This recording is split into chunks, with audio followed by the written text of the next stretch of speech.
हरे कृष्णा। आज का टॉपिक है आशिकी में हद से गुजर जाने को तैयार है कोई। तो क्या सोच रहा है ये पर्सन या फिर क्या चल रहा है उनके दिलो दिमाग में, ये जानने की कोशिश करेंगे आज की रीडिंग से। दो डेक है, दोनों में से लेंगे 8 कार्ड्स। तो शुरुआत करते हैं कार्ड शफल करके। जनरल कलेक्टिव रीडिंग है, इसका मतलब है कि ये किसी का भी पर्सनल रीडिंग नहीं है। तो आपकी सिचुएशन के साथ जो कार्ड्स रेजोनेट हो रहे हैं सिर्फ उन्हीं के ऊपर आपको ध्यान देना है। जो बातें आपसे मैच नहीं कर रही है वो डेफिनेटली आपके लिए नहीं है।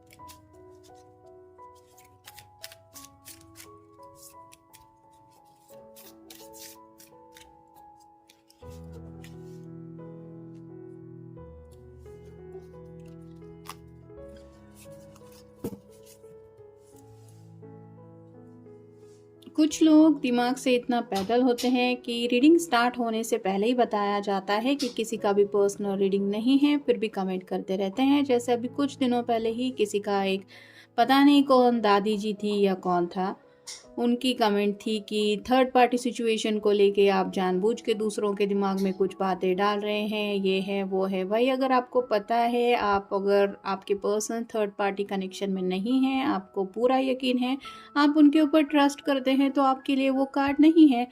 पर्सनली तो हम किसी को जानते नहीं होते कि जिसकी वजह से हम किसी की लाइफ को लेके कुछ कमेंट करें।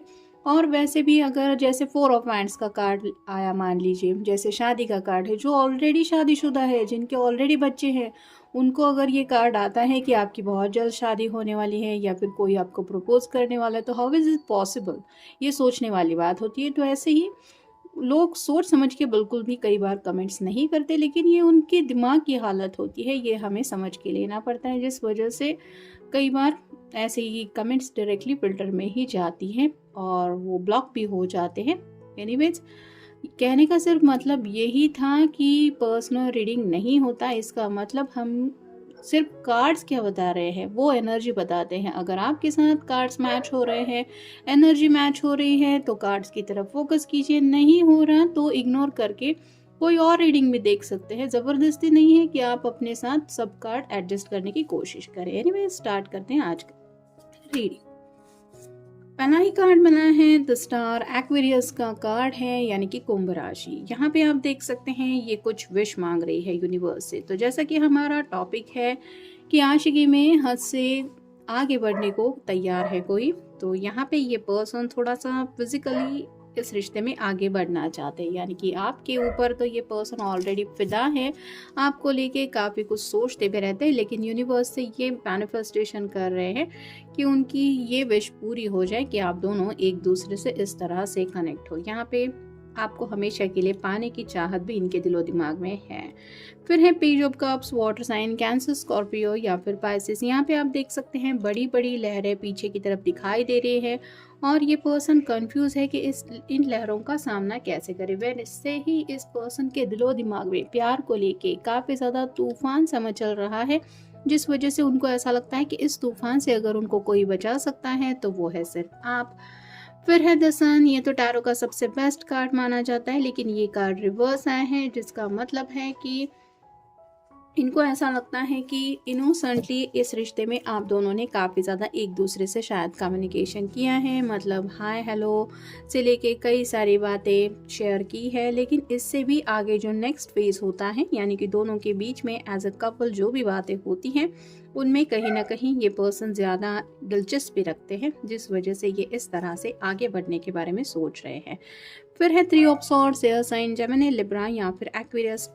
यहाँ पे भी जैसे मैंने अभी कमेंट्स करते वक्त ही कहा था कि 3 ऑफ सॉर्ड्स का कार्ड अगर आता है तो ज़रूरी नहीं है कि हर वक्त थर्ड पार्टी सिचुएशन हो, लेकिन कई बार एनर्जी अगर महसूस होती है तो ही हम बोलते हैं।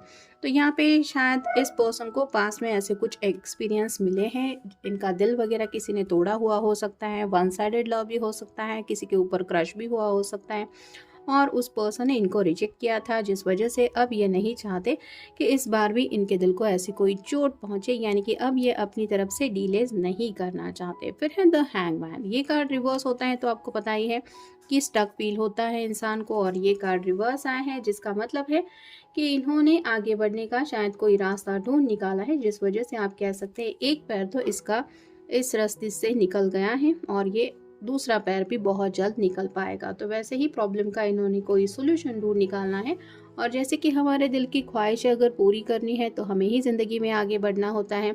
सिर्फ विश मांगते रहने से या फिर दुआएं प्रार्थनाएं करते रहने से, एफर्ट लिए बिना वो बात मिलती है ऐसा नहीं होता। तो वैसे ही ये पर्सन अब अपनी तरफ से कोशिश करना चाहते हैं, हर एक बेस्ट तरीका अपनाना चाहते हैं आपको पाने का। फिर है फाइव ऑफ सॉर्ड्स या साइन जेमिनी लिब्रा या फिर एक्वेरियस। यहाँ पे हो सकता है ये किसी से थोड़ा सा सलाह मशवरा भी कर रहे हैं, ये उनके फ्रेंड सर्कल में भी कोई हो सकता है या फिर कोई वेल विशर हो सकता है जिनकी मदद लेके ये अपनी थोड़ी प्रॉब्लम सॉल्व करने की कोशिश कर रहे हैं। फिर है द हर्मिट, ये वर्गो का कार्ड है। तो काफ़ी वक्त से अगर आप दोनों नो कांटेक्ट जोन में हैं तो ये दूरियां इस पर्सन को काफ़ी ज़्यादा तड़पा रही है, जिस वजह से इस नो कांटेक्ट जोन से निकल के ये सीधे ज़िंदगी में स्पीड लेते हुए आगे बढ़ना चाहते, यानी कि बहुत हो गया सोच समझ के फैसला लेना या फिर वेट एंड वॉच की एनर्जी में रहना, ये इस तरह की एनर्जी में ये पर्सन पहुंच चुके हैं। इनको अपने दिल के जज्बातों के अलावा अब किसी बात के बारे में नहीं सोचना है। और फाइनल कार्ड है six of pentacles, earth sign, Taurus, Virgo या फिर कैप्रिकॉर्न। यहाँ पे आप देख सकते हैं तराजू है और दोनों पर्दों में एक एक विश पेंटिकल रखा हुआ है। ये पर्सन भी खुश है, ये बच्चों की कोई ख्वाहिश पूरी कर रहा है। वैसे ही आपके जो पर्सन है वो जिंदगी में बैलेंस चाहते हैं, इक्वल गिव एंड टेक चाहते हैं, यानी कि जो ये आपके बारे में फील कर रहे हैं वैसे आपके जज्बात क्या है, आपकी तरफ से उनके लिए पैशनेट एक्सपीरियंस मतलब एक्सप्रेशंस क्या है, ये जानने में वो काफ़ी ज़्यादा इंटरेस्टेड है। इसलिए ये शेयरिंग करना चाहते हैं, और शेयरिंग तभी होगा जब आपसे हार्ट टू हार्ट कॉन्वर्सेशन होगा। और अगर बातचीत नहीं हो रही तो कॉन्वर्सेशन कैसे होगा, इसके लिए पहले बातचीत के लिए दरवाजे खोलने पड़ेंगे और कम्युनिकेशन ओपन करना पड़ेगा। और अगर कम्युनिकेशन के लिए किसी ने किसी को ब्लॉक करके रखा है तो उसके लिए क्या कर सकते हैं, इसके लिए शायद ये पर्सन अपने फ्रेंड्स की हेल्प ले रहे हैं। और जैसे इनको खुद अब ज़िंदगी में आगे बढ़ना है तो अपनी तरफ से तो ये कोशिश करने को तैयार ही है। अब देखते हैं मोनोलॉजी में से हमें क्या कार्ड्स बताते हैं। Take time to breathe out, तो काफ़ी ज़्यादा फ्रस्ट्रेशन एनर्जी उनको फील हो रही है, यानी कि जैसे जैसे वक्त बीतता चला जा रहा है उनको ऐसा लग रहा है कि और ज़्यादा अगर उन्होंने डीले किया तो हमेशा के लिए शायद वो आपको खो देंगे। यहाँ हो सकता है आपके साथ अगर ये पर्सन कांटेक्ट में नहीं है तो उनको डर सता रहा है कि कहीं आप ज़िंदगी में मूव ऑन होने के लिए कोई फैसला ना ले ले।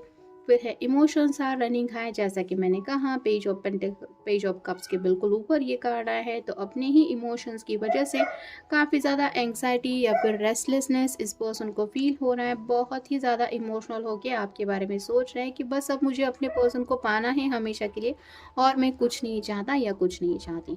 नेक्स्ट है a time to give rather than take, तो यहाँ पे गिविंग की एनर्जी है, मतलब दूसरों से कुछ एक्सपेक्ट करने की बजाय जब हम दूसरों को कुछ देते हैं तो बात अलग होती है, और दूसरों से कुछ चाहत रखते हैं कि मुझे चाहिए, आई वांट, तो एनर्जी अलग रहती है। हम वो बात मिलने की चाहत में इंतज़ार करते रहते हैं, लेकिन यहाँ पे बात अलग है। ये पर्सन देने की बात कर रहे हैं, यानी कि अपनी जो फीलिंग्स है वो आपके साथ शेयर करना चाहते हैं। और कहीं ना कहीं अगर आपको लगता है कि इन्होंने आपको अपना दिल नहीं दिया है तो ये पूरी तरह से अपने आप को आपको सरेंडर करना चाहते हैं। फिर है step out your comfort zone, तो काफ़ी वक्त से अगर ये कंफर्ट जोन में थे, यानी कि कोई बात नहीं, जब सही वक्त आएगा तब सही हो जाएगा, ऊपर वाले ने चाहा तो हम दोनों एक दूसरे के हो जाएंगे, ऐसी एनर्जी में अगर ये इंतज़ार कर रहे थे तो उस एनर्जी से अब ये निकल रहे हैं, क्योंकि उनको भी समझ में आ रहा है ऊपर वाला भी उसी की हेल्प करता है जो अपनी ज़िंदगी के लिए कुछ एफर्ट लेता है या फिर वैसे ही उसकी तरफ से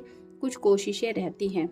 और नेक्स्ट है what do you need to release, तो यहाँ पे रिलीज करने की कुछ बात आ रही है। कुछ फियर अगर थे, जैसे घर वालों को लेके अगर ये पर्सन परेशान है, या फिर आपकी फैमिली नहीं मानेंगी, इनकी फैमिली नहीं मानेंगी, ऐसी कुछ निगेटिव बातें अगर इनके दिलो दिमाग में थी तो ये उन बातों को रिलीज करके आगे बढ़ना चाहते हैं, मतलब फेस टू फेस, चलो कोई बात नहीं, मिलते हैं, बात करते हैं। अगर सीधे मुंह पे भी जवाब मिल जाता है कि हमें नहीं पसंद इस रिश्ते में आप दोनों का साथ, तो बात अलग है, ये कुछ तब और फैसला ले सकते हैं। लेकिन सिर्फ सोचते रहते, निगेटिव माइंडसेट से अपनी डिसीजन मेकिंग करना, इससे ये खुद को छुड़ाना चाहते हैं। फिर है the answer you need are coming. तो उनको पता है जो भी सवालों के जवाब वो चाहते हैं वो उनकी दिशा में आ रहे हैं, और ये सवालों के जवाब तभी मिलेंगे जब कम्युनिकेशन होगा। तो शायद आपको भी ये कॉल मैसेज कर सकते हैं कि इनके तरफ से ये फैसला लेने के लिए क्यों तैयार हैं या फिर क्यों लेना चाहते हैं। फिर है be bold and make the first move. यहाँ पे वही बात आ रही है, अब ये अपने ज़िंदगी का कुछ फैसला खुद लेना चाहते हैं और अपनी तरफ से एफर्ट लेना चाहते हैं, जिसकी वजह से कोई बोल्ड डिसीजन भी लेने का इनका मन हो रहा है। यानी कि कुछ लोगों के साथ हो सकता है फैमिली के अगेंस्ट जाके भी कोर्ट मैरिज, या फिर आप कह सकते हैं कि कुछ ऐसा फैसला लेना चाहते हैं ये कि जिसके बाद में ये घर वालों को इन्फॉर्म करना चाहते हैं कि हाँ, जैसे हमने शादी कर ली है या फिर हाँ हमने एंगेजमेंट कर ली है। तो ऐसी कुछ बातें इनके दिलो दिमाग में चल रही हैं। फिर है एडजस्टमेंट आर रिक्वायर्ड। तो उनको पता है कि कुछ फैसले ऐसे लेने हैं जिसके लिए कुछ एडजस्टमेंट तो करनी पड़ेगी, और क्या आप भी उनके साथ इन एडजस्टमेंट के लिए तैयार हैं, ये जानने में ये इंटरेस्टेड हैं। जब तक ये आपसे पूछेंगे नहीं तो भला अपनी तरफ से वन साइडेड ये डिसीजन कैसे ले सकते हैं। और फाइनल कार्ड है your dreams need a practical plan. तो आपको लेके काफ़ी ज़्यादा इन्होंने सपने देख लिए हैं, काफ़ी कुछ डे ड्रीमिंग भी हो चुका है, लेकिन अब वक्त है प्रैक्टिकल बातों के ऊपर अप्लाई करने का। यानी कि सोच समझ के फैसला लेने के बारे में बहुत सोचा है इन्होंने, लेकिन अब जब वक्त आ रहा है आगे बढ़ने का, तो ये आपके साथ को लेके काफ़ी कुछ आपसे भी एक्सपेक्ट कर रहे हैं। और अगर आपकी तरफ से हाँ मिल जाती है तो आप दोनों मिलके इस रिश्ते में आगे बढ़ सकते हैं। ये पर्सन तो खुद अपने आप को प्रिपेयर कर रहे हैं, आशिकी में इनको आगे बढ़ना ही है, और ये क्यों बढ़ना है ये जानने की हमने कोशिश की इस रीडिंग से। लेकिन आपके साथ के बिना उनका ये प्लान सक्सेसफुल नहीं होगा, इसलिए आपसे कुछ कम्युनिकेशन करने के बारे में ये सोच रहे हैं। तो ये था आज का रीडिंग, जनरल रीडिंग है, आपके साथ जितना रेजोनेट हो उतना ले लीजिए। मिलेंगे नेक्स्ट रीडिंग में।